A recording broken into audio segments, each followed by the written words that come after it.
Alors bonjour à tous, nous continuons notre petit parcours de questions sur la foi et nous y apportons donc la réponse qui convient, notamment grâce à l'aide des prêtres du site serviteur.org que vous pourrez trouver mentionné dans la description.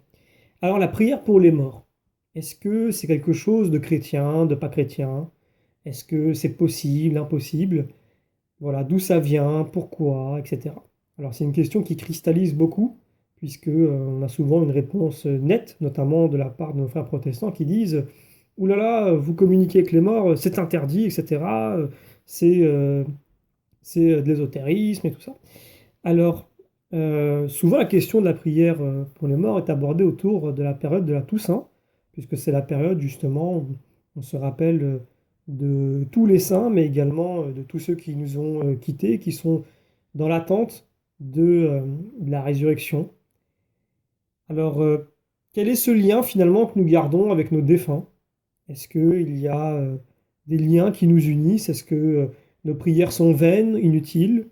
Donc voilà, est-ce que finalement, est-ce que la prière pour les défunts n'est qu'un moyen de nous souvenir ou de rester en communication avec eux, avec les gens qui nous ont quittés? Est-ce que c'est simplement du folklore?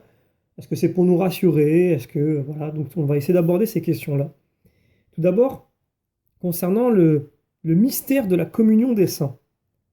Dans le credo, ce résumé de ce que croient les chrétiens depuis 2000 ans, nous disons: je crois à la vie éternelle, mais aussi à la communion des saints. Cela veut dire donc qu'il y a une grande relation entre tous ceux qui sont au ciel, auprès de Dieu, les saints canonisés par l'Église et tous les saints anonymes qui ont vécu dans l'amour de Dieu et nous qui vivons sur la terre donc. Ceux qui sont auprès de Dieu ne sont pas endormis, inactifs, contrairement à ce que certains enseignent.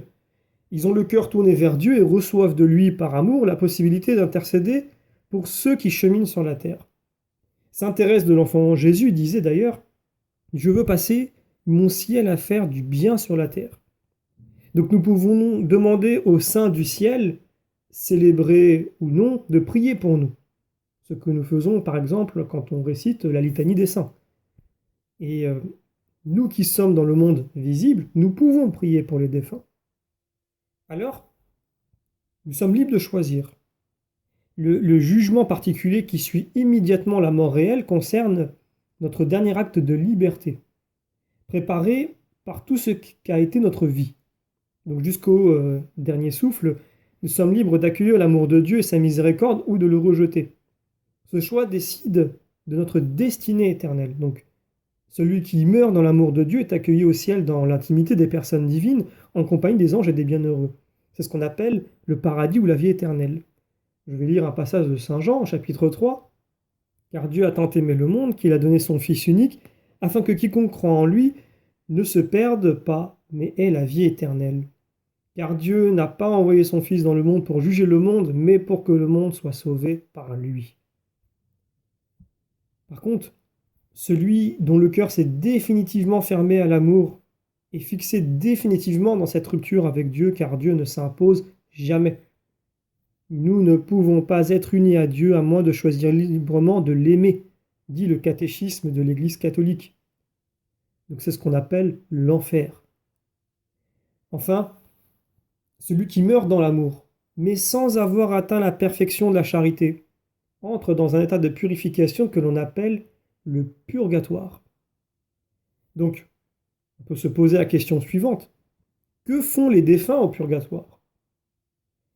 Alors, du buisson ardent de Moïse au char de feu d'Élie, des charbons enflammés d'Isaïe aux flammes du Cantique des Cantiques, toute la Bible dit: Dieu est un feu dévorant. Et ceux qui ne s'engagent dans l'expérience spirituelle à la rencontre du Dieu vivant le disent également. L'approche de Dieu est une brûlure d'amour. Donc voilà, c'est ce que disent ceux qui s'engagent dans l'expérience spirituelle. Nous nous contenterions volontiers d'un petit bonheur, d'un petit paradis, d'un petit salut. Mais Dieu veut pour nous le meilleur, lui-même. Pour entrer dans le feu de l'amour, il faut être chaud, brûlé d'amour.